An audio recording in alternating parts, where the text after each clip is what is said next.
Elle n'a que 24 ans et pourtant Naomi Osaka a déjà vécu beaucoup de choses dans sa carrière de joueuse de tennis professionnelle.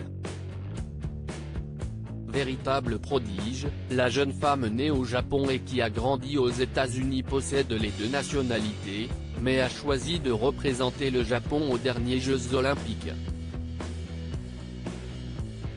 Elle a d'ailleurs eu l'honneur d'être le dernier porte-flambeau de son pays lors de la cérémonie d'ouverture. Beaucoup voyaient en elle la successeur attitrée de Serena Williams, puisqu'elle compte déjà 4 victoires en Grand Chelem, mais depuis quelques années, les choses vont moins bien sur les courts de tennis.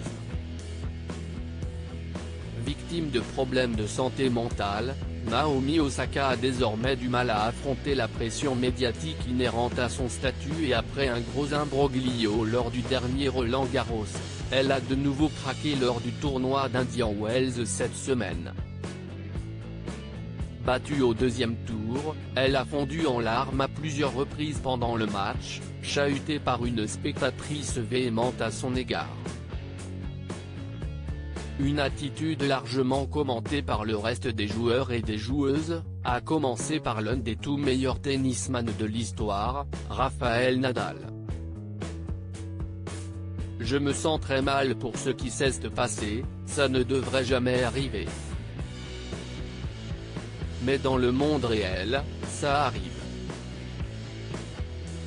Je suis désolé pour elle, a-t-il expliqué. On gagne de l'argent. On doit être préparé à ça. On doit résister à ces choses concernées par la détresse de Naomi Osaka, l'Espagnole de 35 ans, qui vient de remporter son 21e Grand Chelem, a néanmoins décidé de ne pas ménager sa jeune consort par la suite.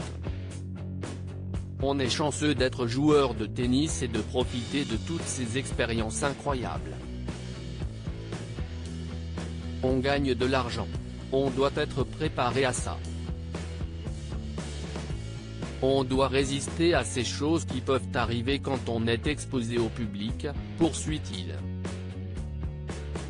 Une position assez tranchée de la part de Rafael Nadal, plutôt consensuelle en général.